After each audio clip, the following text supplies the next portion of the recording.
Greetings, fellow Earthlings, and those visiting from off planet. Eric, today's top 10 countdown is famous World War I leaders. Let's get to it. Coming in at number 10. Who was John Monash? General John Monash, an iconic military leader, was born in Jerilderie, New South Wales, Australia on June 7, 1865. He was known for his innovative and highly successful approaches to warfare during World War I. Here's 10 interesting facts about General John Monash.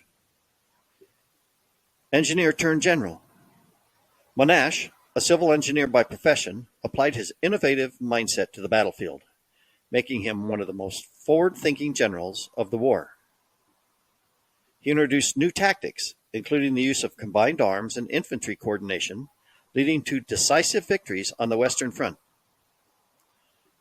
Monash's meticulously planned Battle of Hamel in 1918 involved American, British, and Australian forces, is considered a textbook example of modern warfare and lasted only 93 minutes. He promoted an inclusive leadership style, valuing the contributions of soldiers from diverse backgrounds, which helped foster a cohesive fighting force. Monash was among the first to employ tanks, aircraft, and wireless communication effectively in warfare, revolutionizing military strategies. He rose to command the Australian Corps, and his dynamic leadership earned him the title of the Knight of the Iron Cross. Monash was knighted in 1918 and became the first general in the British Empire to attain knighthood during World War I. After the war, Monash played a key role in reorganizing the Australian Army and contributed to the development of veteran welfare programs. He remains a revered figure in Australian military history, and Monash University in Melbourne is named in his honor. Every year, the Sir John Monash Stakes horse race is held in Australia to commemorate his legacy. General John Monash, a brilliant strategist and charismatic leader, left an indelible mark on the annals of military history. His innovative approach to warfare, inclusive leadership style, and significant contributions to the Allied cause during World War I ensured his enduring legacy as one of the most remarkable generals of the area. Coming in at number 9. Who was Armando Diaz? General Armando Diaz was born in Naples, Italy on December 5, 1861.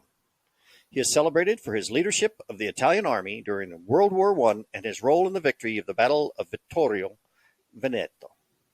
Here's 10 interesting facts about General Armando Diaz. Diaz's leadership in the Battle of Vittorio Veneto in 1918 marked a turning point in the war, leading to the collapse of the Austro-Hungarian Empire. He succeeded Luigi Cadorna as the Chief of Staff and Commander-in-Chief of the Italian Army. After the victory at Vittorio Veneto, Diaz was promoted to the rank of Marshal of Italy.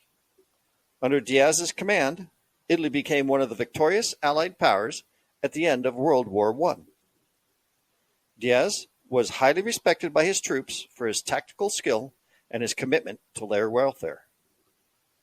After the war, he briefly served as Italy's Minister of War before retiring from the military.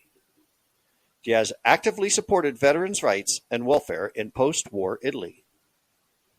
He is considered a national hero in Italy, and the town of Vittorio Veneto was renamed in his honor. Diaz received numerous military decorations and honors for his contributions. General Armando Diaz remains an iconic figure in Italian military history and a symbol of Italian resilience during World War I.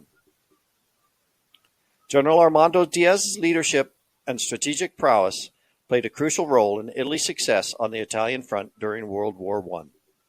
His finest hour came with the victory at the Battle of Vittorio Veneto, which ultimately contributed to the collapse of the Austro-Hungarian Empire.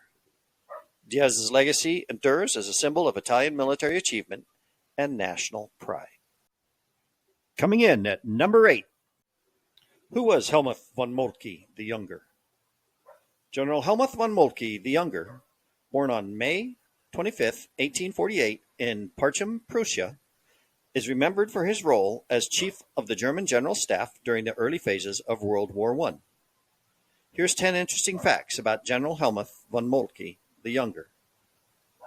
Moltke's military career began in the Prussian army, and he gained experience in various staff positions.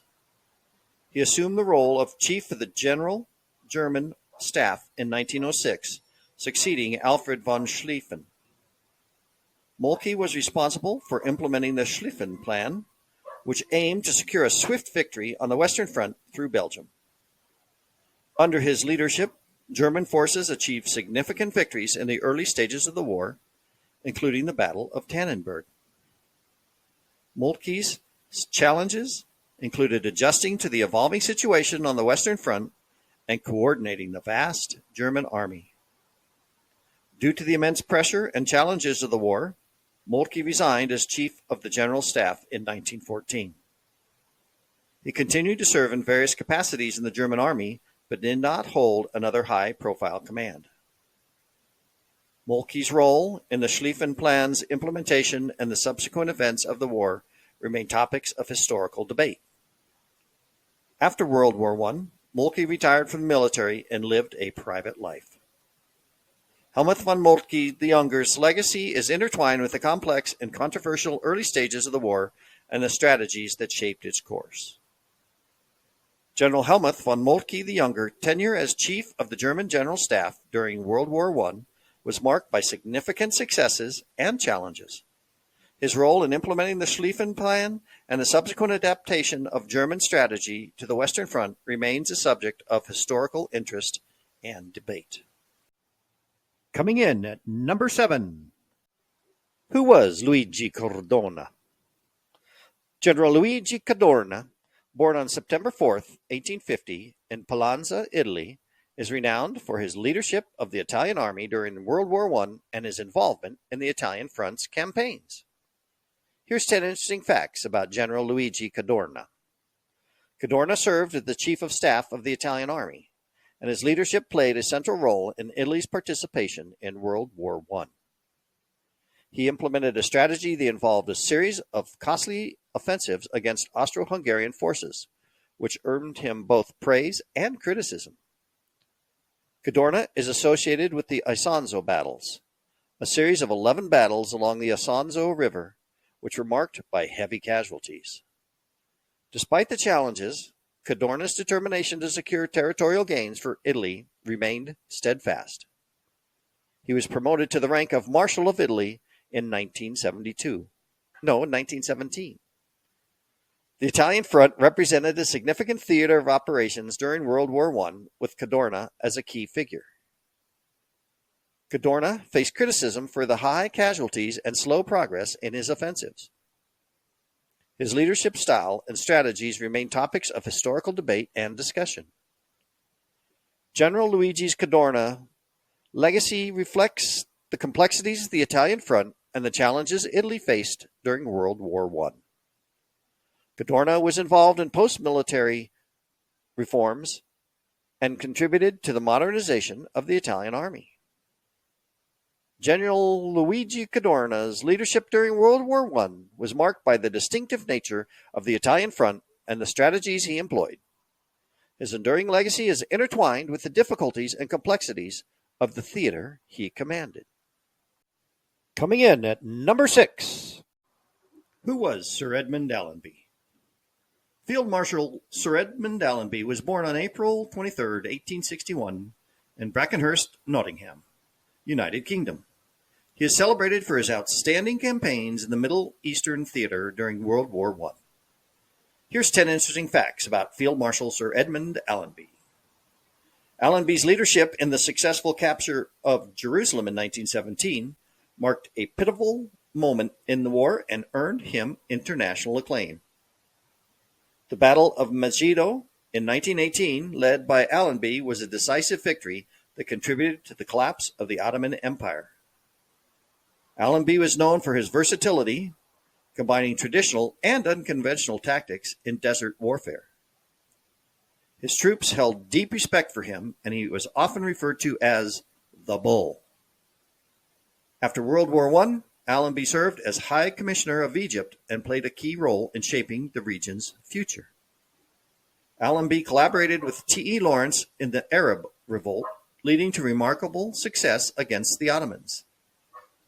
He was awarded the title of Viscount Allenby of Medigo and Felixstowe and received numerous honors for his contributions.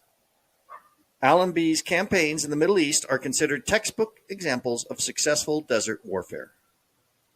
His campaigns reshaped the map of the Middle East and significantly influenced post-war geopolitics. Field Marshal Sir Edmund Allenby left a profound mark on the British Empire's legacy in the Middle East and the modern history of the region. Field Marshal Sir Edmund Allenby's leadership in the Middle Eastern theater of World War I, particularly his conquest of Jerusalem and the Battle of Megiddo, showcased his exceptional military acumen and strategic brilliance. His post-war role in shaping the Middle East's future added another layer to his remarkable legacy. We're halfway. Are you enjoying the video? Then smash that like button. And while you're down there, consider subscribing to the channel where we publish a new Top 10 countdown every Tuesday.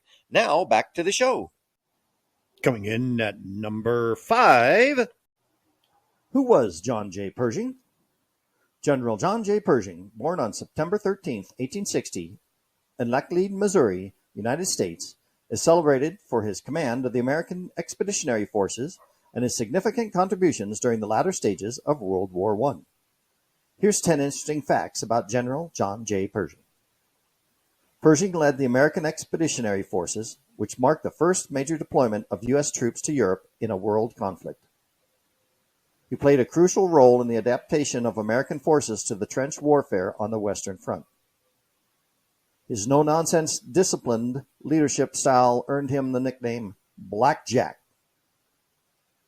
The Meuse-Argonne Offensive in 1918, under his command, was the largest American military operation of World War I and a turning point in the conflict.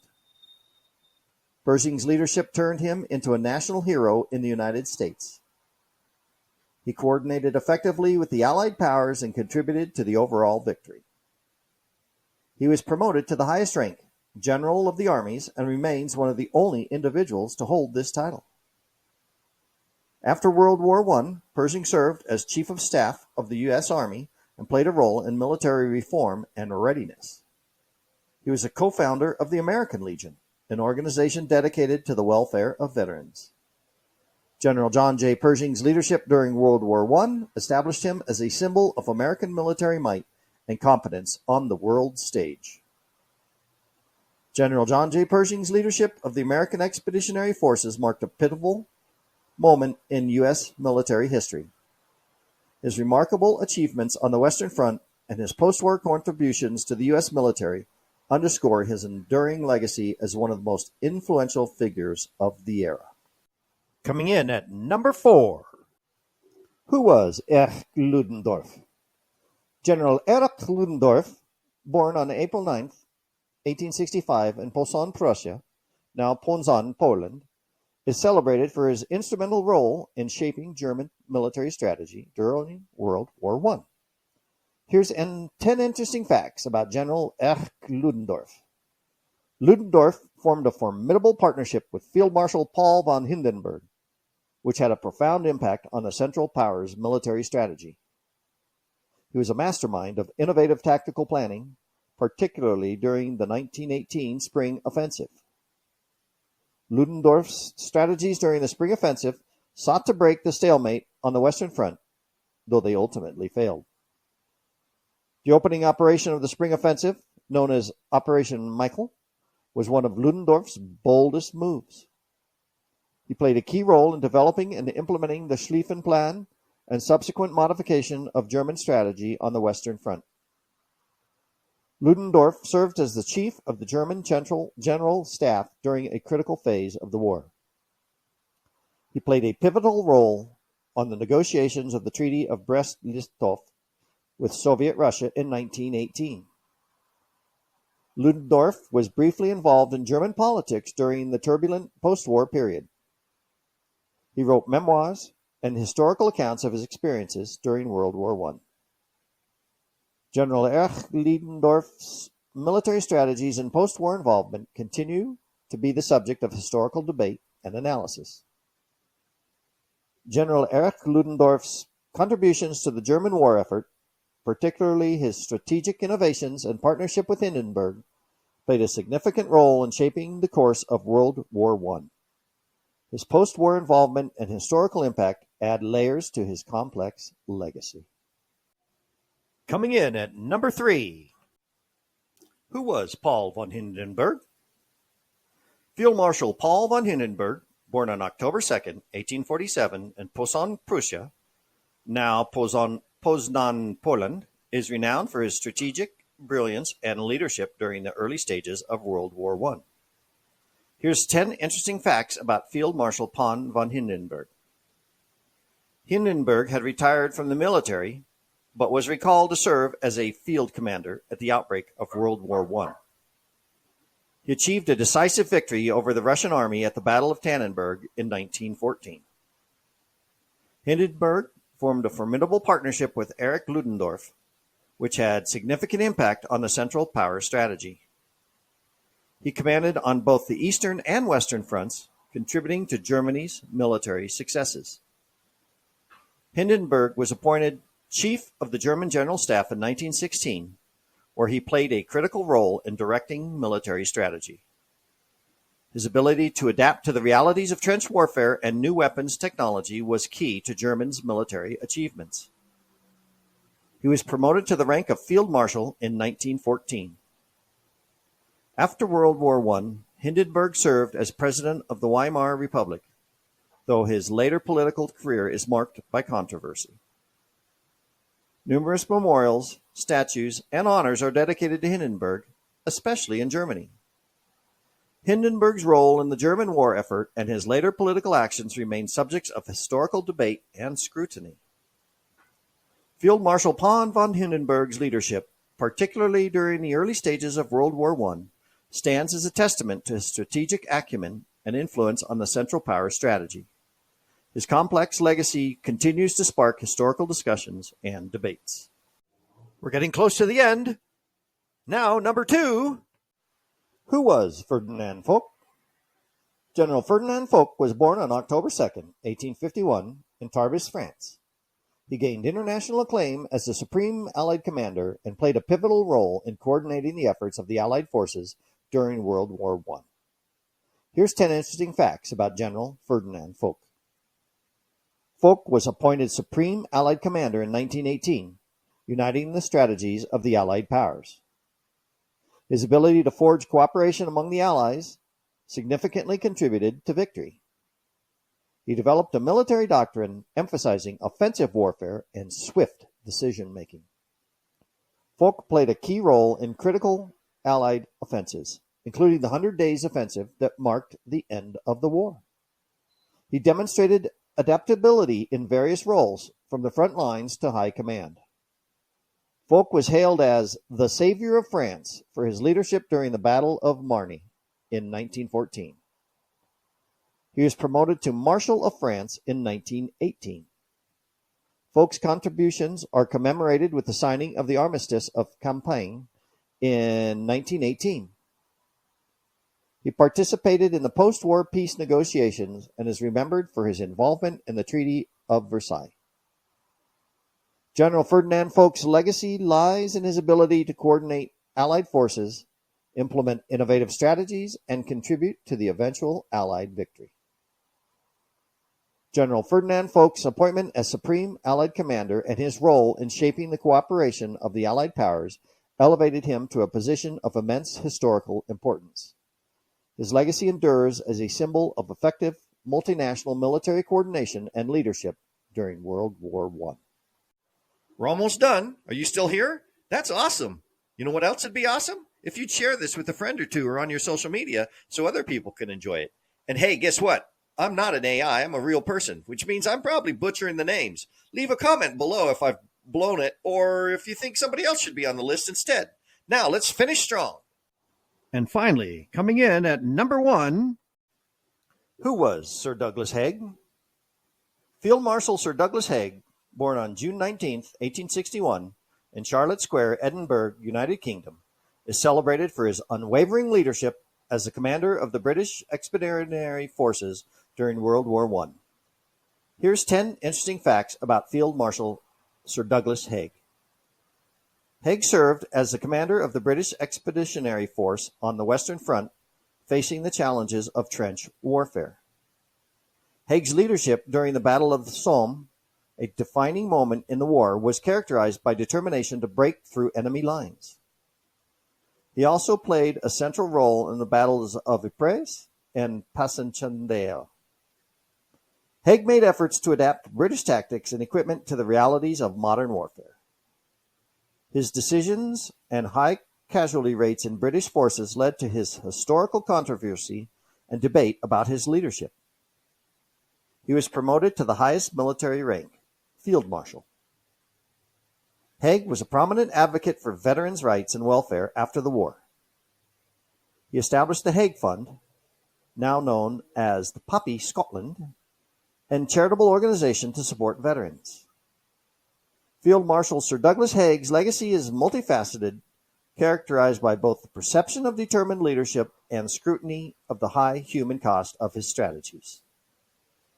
Historical documents such as the Haig Dossier continue to shed light on his decisions and leadership.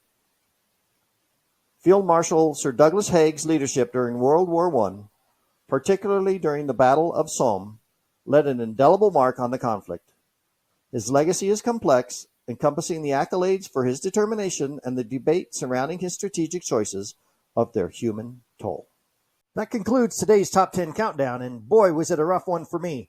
Leave a comment below for all the names that I butchered. And hey, if you enjoyed the video, give it a thumbs up and consider subscribing to the channel, because every Tuesday I release a new Top 10 Countdown of famous people.